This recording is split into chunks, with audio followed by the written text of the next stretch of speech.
就是川普的态度。中美居这个利益并不是在牺牲中国的基础上，而是在跟中国合作的基础上。所以你就可以看到2026年最主要的一个核心概念是什么？世界这么多政要来到中国，这个就是我所讲的新天朝观正在成型。Ladies and gentlemen, welcome the host.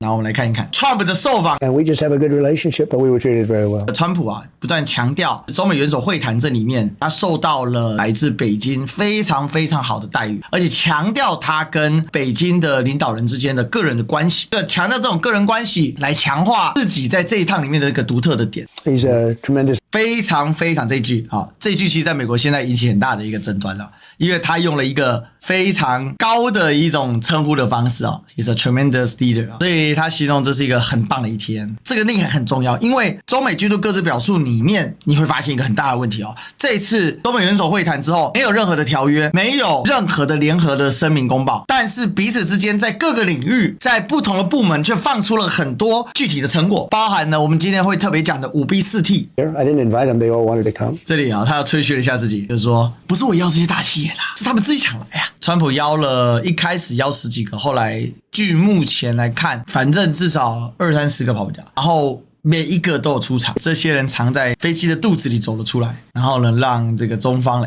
突然来了这么多大老板，对，所以其实原本从地缘政治来说，他的筹码真的是少。但是美国还有压箱底啊！这个中美居度各自表述，新天朝观正在形成。我所想挑战的，我们对这个世界当今所认知的叙事，正在从根本上来翻转。其实北京最在乎的是美国跟它的地缘博弈吗？已经事实上在各个地缘博弈上稳步的取得上风嘛。而且你自己耍出来的坑，我都不用去帮你解决了。比如说我跟你讲，委内瑞拉到现在通胀率已经超过600%、700%了。美国能收拾吗？没办法收拾啊！委内瑞拉有2800万人口，到最后不要多，就有100万人受不了，搭着船或者从墨西哥就直接给你走到美国的边境上面去，你美国受得了吗？再100万移民，你作为资本主义最自由的美国，你带了30个最高阶的企业来，这什么意思？我美国已经放弃完全的自由主义了。我美国现在进入的是什么？这是一个回到了一个更根本的国家主义优先的一个时代。改变了，从这个角度我们就可以看到说他在增添他的筹码，但是这个筹码是什么筹码？这个筹码是我要加深两国贸易的筹码，所以这就回到了我们讲5B3T。5B3T 是什么 ？Beans 大豆 ，Beef 牛肉，波音Boeing， 然后 Board of Trade 贸易委员会、投资委员会，后面2个 B 已经确定要成立了，前面的采购也在推进当中。川普还说，原本波音预期是采购150架，川普说最终北京决定采购200架，所以这里面你就可以看到，他增添的筹码在这一场里面确实出现了一个效果，但是这个效果是有利于巩固这一轮谈下来的中美关系，而这个 5B4T、3B3T 里面最重要的就是台湾。所以北京在这段空窗期，也就是川普递延了见面的这个空窗期里面，他就是把台湾工作给做到实处去了。这个做到实处去之后，很大程度的完全改变了台湾现行政局的一个状况。你说台湾很想怎么会影响这个局面？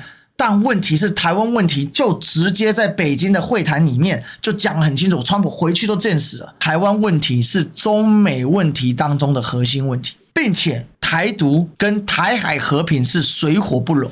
你如果再放着台湾的台独势力继续增长，那好，我用很软的话说很硬的内容，所以你就看到在北京会谈里面，北京的领导人用了一个什么话？双方会产生进一步的冲突，讲白了就是开战嘛。你要玩台独，我就跟你开战嘛。所以为了加强善意，两方都做足了准备，北京多上一道保险，把郑丽文找来，并且压低军购。所以道理其实很简单，结论是3000亿加0嘛。4800亿现在川普给得了吗？ RT 已经爆了，所以 RT 爆有时候会比较花里胡哨，有时候不是那么稳定。确实华盛顿可能决定后面4800是直接归零啊，这个就是我们在讲大国博弈当中的核心逻辑啊。我看懂你了，你也得看懂我。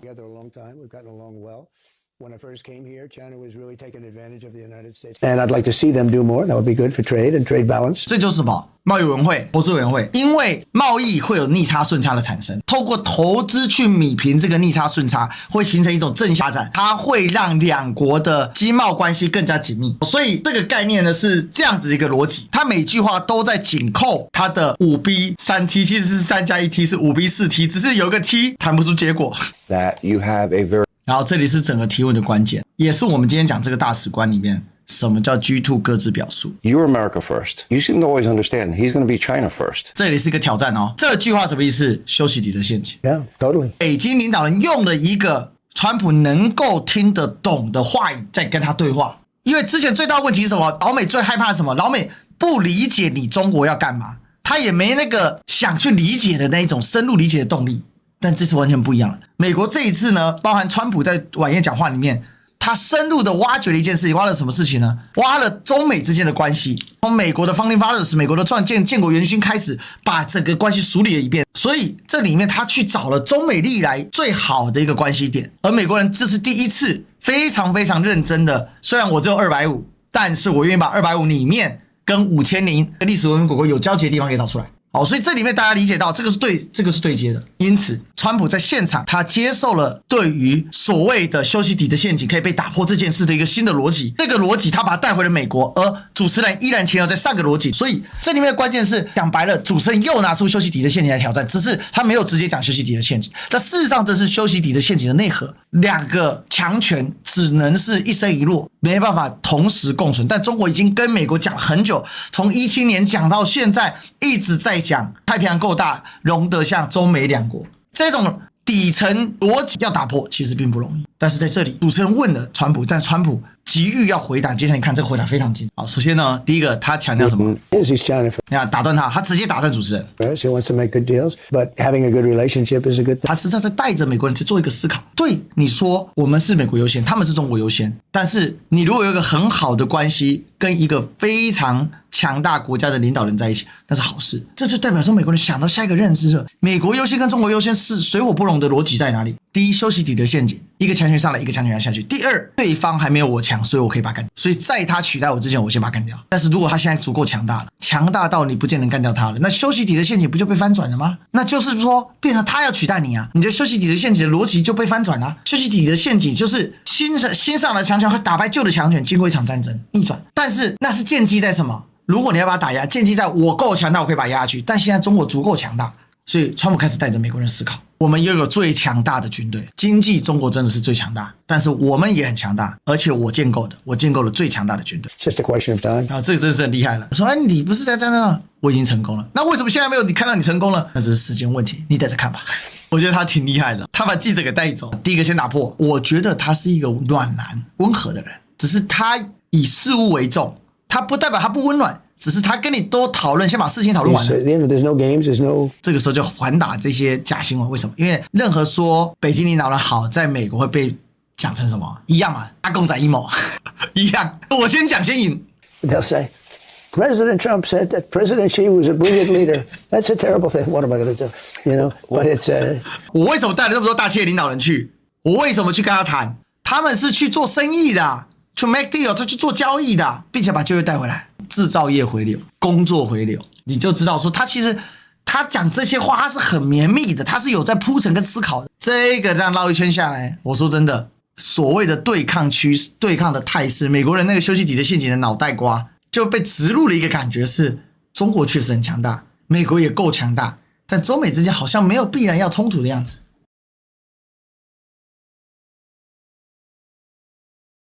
所以大家请理解到一个概念，他非常精确的告诉大家，这不是一场 G7 峰会，这是一场美中两个伟大国家的 G2 峰会。这是接下来要切入到我们的重点。我之前一直跟他讲 G2， 就有人一直整天跟我杠嘛。但是为什么中国不愿意讲 G2 呢？很简单，因为中国不称霸嘛。G2 的本质还是称霸嘛，所以中国当然不能讲 G2 啊。中国大陆讲的是王道，不是霸道。还有 G2 这顶帽子，不是美国送不送，也不是中国大陆接不接，而是它是事实上承认，这叫客观现实的问题。但是过去啊，这个 G2 它是没有对话基础，它是一个斗争的美国对中国发起了非常严厉的冲击，包含什么？川普 1.0 的关税，还有各种这种调查，包含拜登变本加厉的所谓的小院高墙，各种制裁长臂管辖。可是当此时刻最大的改变是什么呢？它里面讲到说，北京啊从报复转向和解，其实中国人也理解到了，美国这个只有250的，你跟他讲说你要有智慧，你要理解我不是这样的，我们可以更好，中国从来不称霸，我真的努力在赚钱做生意，和气生财。他听不懂，他真听不懂。你只有让他痛到，痛完之后他坐下来了，然后呢你秀肌肉给他看，我很猛哦，别惹我哦，你真敢玩台湾，你再玩看看，那林北就是跟你干啊。但是呢除了这件事情之外，大家都很有机会的，大家可以好好聊一聊。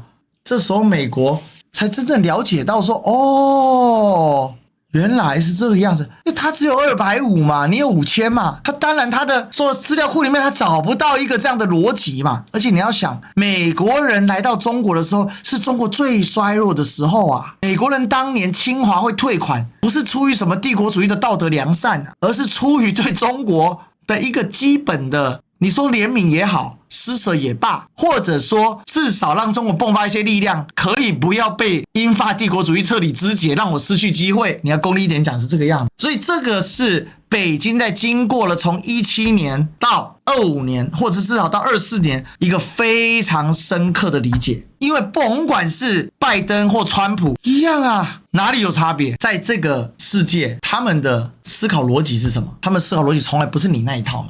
所以用他们的逻辑跟他们对话，用他们的话语去跟他们沟通，最后把他们带进到我的场域。这也是为什么西方媒体，包含纽约时报这些左派媒体，甚至一些相对中间偏右的媒体都说，这一场北京会谈，川普似乎都被北京的节奏牵着走。纽约时报的原文呢，我念给大家听哦。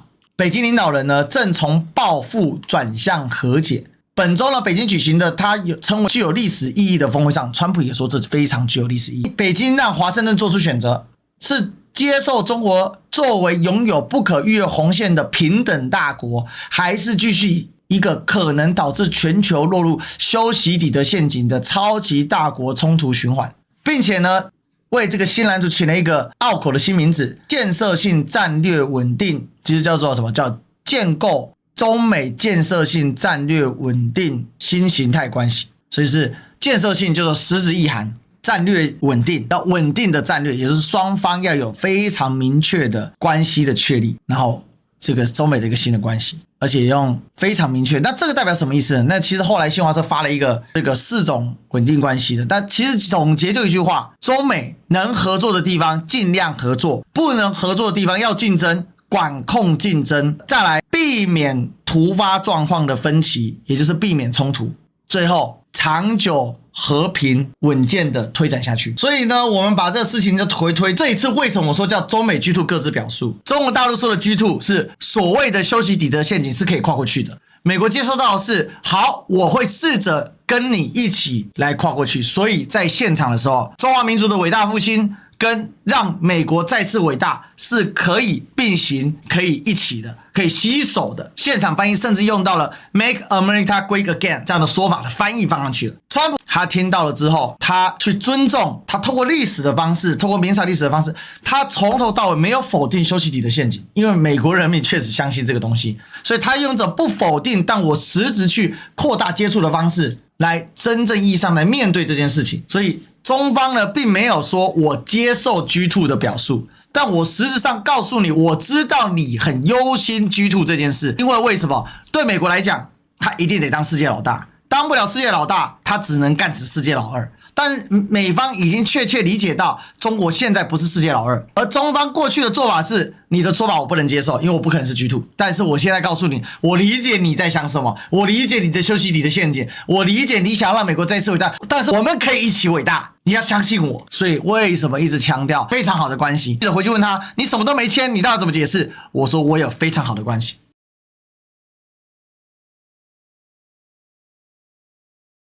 针对了就是川普的一个态度跟他理解的逻辑之后，那我们会想到一个关键，就是到底这个世界接下来怎么走？为什么他来到北京之后态度会这么的恭敬？那概念是什么？很简单，因为他需要为美国寻求下一阶段出路。但是美国下一阶段出路在哪里呢？如果美国继续硬对抗，因为川普我们知道，他从2018年以来，他所对华的所有的态度，就是所谓的对华鹰派。对华鹰派对于中国的理解是非常非常片面的，他们只认为我通过强硬的方式，我就可以把中国压下去。但事实上，从2018年到现在，尤其到了2025年，这整整的7年之间，事实上他并没有达成他的一个目标。他的目标是反过头来，在这个目标当中，他反而美国刺激了中国大陆进一步的高速的一个增长。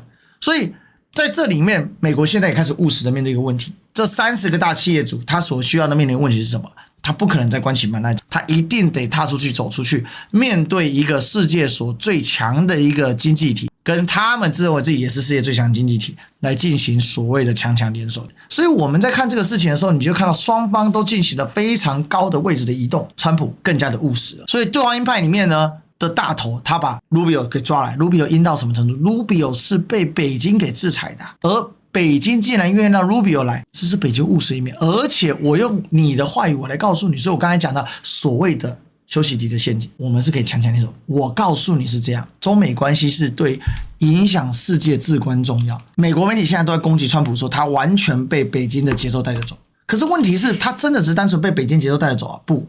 他找到了一个可以退场的关键，就是我不再需要不断的被对抗中国这个议题给绑住，更甚者，我可以借由跟中国合作来缓解我国内的一个巨大的问题。美国国内现在最大的问题是什么呢？它的制造业的流失。第二个，它的高通膨、高物价没办法下来，马上美国的联准会要换人了，但是联准会的既定方向并不会因为联准会换人而有所改变。第三个，在这样的一个基础上，美国依然要在过去的一个既定的惯例上，它依然要负担全球它的防务的重担，以至于说美国能收获的很少，但它付出的是非常的巨大，而且它还必须要不断的在寻找更强大的敌人，而这个敌人他所认为的敌人又强大到他无法面对，所以原本的美国是卡死的状态，如果他继续采取硬对抗的模式。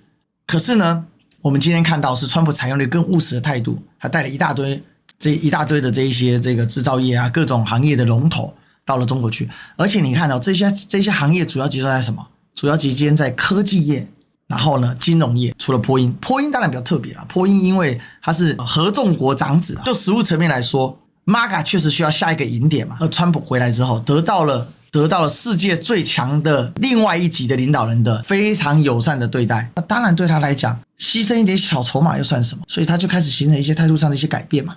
那所以我们看到的，他对台湾的态度，他所有的做法，他就开始非常快速的改弦更张，不再有什么盟友问题。对台湾来说，台湾常强调什么民主盟友，对吧？讲了一大堆，有用吗？有意义吗？有内涵吗？在川普面前，利益。当美国肯认的中国的世界大国地位，所以2026年真正意义上的世界就是一个 G2 的现实位面，只是这个 G2 在中国而言，我要用这个大国的地位，继续的去带动我的南方国家的友盟们，拉美、中东各个地方、东南亚的好朋友们，大家继续一起进行产业升级，一起共荣共好。而应对欧美，你合则来，不合则去。合则来，比如说匈牙利，比如说塞尔维亚，所以塞尔维亚总统武契奇马上要到来，马上要来。然后呢，普丁。欧洲的大国，你想来就来，所以你看英国外交大臣 Cooper 整个这样排了。然后你看在来之前，中方做了什么样的准备？拉夫罗夫是为了普京这次来做这个准备了。可是你仔细看两岸关系把郑丽文找到北京，越南中国一个很重要的邻国，尤其是什么？苏联其实不被西方待见，我尽可能的去把这些给拉拢进来。然后欧美的政要普雷沃，比利时的前首相，聚焦比利时是什么？比利时是欧盟首都啊，布鲁塞尔是欧盟的中心嘛。黄英贤原本在上台前被认为对中国大陆相对来讲不会太友善的，可是黄英贤他是华人嘛，透过这个华人的外交部长，中澳关系重回正轨。你看正是因为这样的铺陈，日本去了澳大利亚，贵都贵了，有任何的水花吗？没有任何的水花。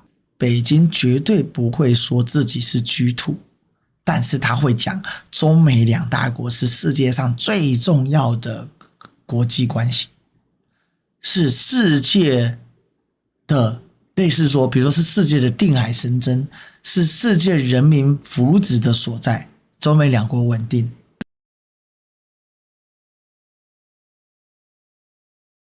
美国的 G2 逻辑是帝国主义逻辑，中国的 G2 是 OK， 我承认这世界上最强大的两个国家，一个是美国，一个是中国，但是美国是霸道，而我是王道。然后我中国现在非常不怕竞争，所以只要你愿意开放，我就尽可能开放，只要你不要扯后腿。举个例子吧，什么叫扯后腿？或者叫做用非常规手段，比如抓了孟晚舟，肯定不是正常竞争嘛。你要这样满世界逮人的话，那就惨了。中国跟美国之间可以互相逮多少人去？可是中方并不愿意，因为他逮了一个孟晚舟，中方就去另外抓一个美国的大企业的政要，这就是两边的一个观念。因为基于这样的观念，所以你看各国政要积极的来。普丁为什么马上要来？有一个事情，我认为普丁是想做的，他想要把俄乌战争结束的这个 credit， 他可能会做给中国。这个是一个历史的时刻啊，各位。所以我再说一次，不要再陷入冷战的思考概念当中了。伊朗能不能作为所谓的中俄伊亚洲大三角，能不能作为所谓的旧大陆大三角、世界老大三角，这个说法到底合不合理，跟布里新斯基是不是美国人一点关系都没有。一样，伊朗它的地理位置，从这段时间我们看出来，伊朗的地缘位置确实让它成为这个大三角的其中一个比较弱的角，但不代表它并不能成为那一角。那今天我们之前讨论过伊朗，现在伊朗是透过巴基斯坦跟沙特阿拉伯形成一个相对松散的三角关系，但是这也足够把它这一角的力量做一定程度的补齐了。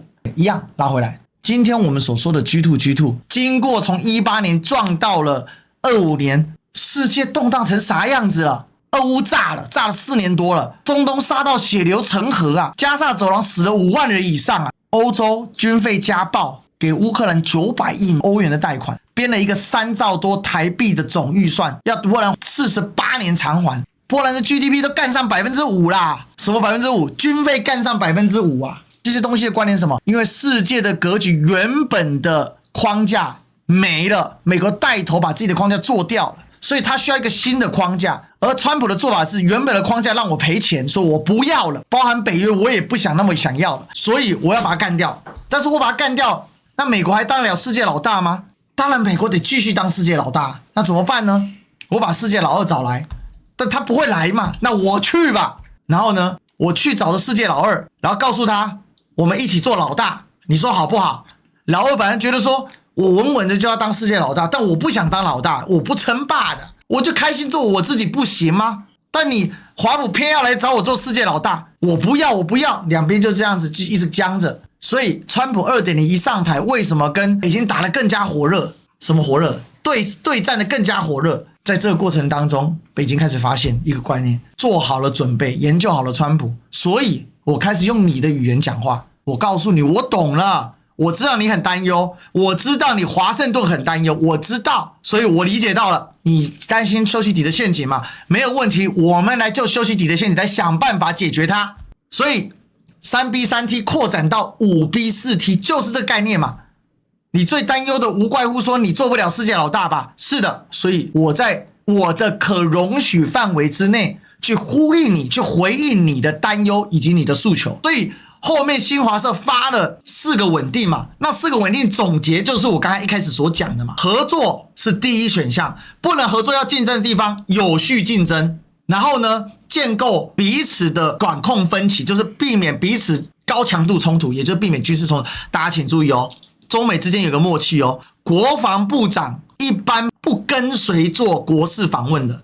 这次黑格塞斯啊，当然他是战争部长啊，来到了中国大陆，而且还有一个点，北京基本上在做翻译工作的时候，绝大多数时候是非常尊重访客，所以头衔一定按照实际去编。黑格塞斯来，他不给他战争部长头衔，还依然给他国防部长头衔，而美国人没有抗议啊。因为我也知道你说战争部长是符合你国内国旗需要，你的 MAGA 需要，所以国防部长来，国防部长来什么意思？我也派国防部长出来啊，就是要做一个什么管控分歧。所以我说 G2 各自表示，美国拿到他要的 G2 了，他现在名牌上就是我依然是那世界老大，而且呢 G1 G2 不重要，我们是 G1 之1跟 G1 之2，然后我们两个共同组成 G2 的 G2 当中的老大 No.1， 他要就是这个，美国要的就是这个。但我说新天朝观正在形成呢，这个之后世界各国开始知道，那我该去哪里站位了。其实我刚才聊了很久，刚才有人说，那到底跟欧洲这个加码有什么事情呢？当然有关系啊，因为欧洲今年不想召开北约峰会，因为怕美国人来乱嘛。也就是说，欧洲要不要防务自主？欧洲可能想防务自主，他能吗？他能不能？其实最大的关键是什么？不是美国的态度啊，也不是欧洲自己的态度啊，而是整个世界格局如何去定义欧洲这个地方，它到底是要形成什么样态？如果它要继续高强度对抗俄罗斯，那它自然得自己加军费，它自然必须得加强对抗。可是如果这个态势有一个更大的域外力量把它整合起来呢？那欧洲依然要对俄罗斯进行一定程度敌对，因为欧洲如果不敌对俄罗斯，它无法维持它的团结性，因为欧盟的团结，这个又是另外一个故事，要花很长时间解释，所以他必须这样做。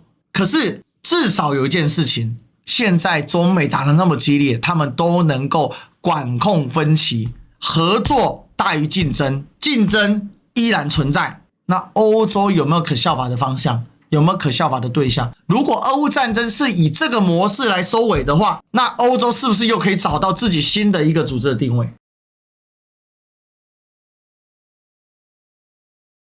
这天朝并非中国自称为上国，我是皇帝，你们是臣子，没有这个概念。因为当今的世界也不能推这个概念。中国是不要什么，因为挂在天安门广场上那句话，世界人民大团结万岁，大家是平等存在。但是显以见得我居天下之中，为什么？因为我真的很强大，所以我不再推诿我居兔的责任。所以这个概念就要翻转我们对世界理解的认知啊！我们学了这么多年的修昔底德陷阱啊，我们学了这么多年的世界霸主的观念啊，我们学了这么多年世界就是从所谓的美国制式走出来的概念，全部都要重新思考。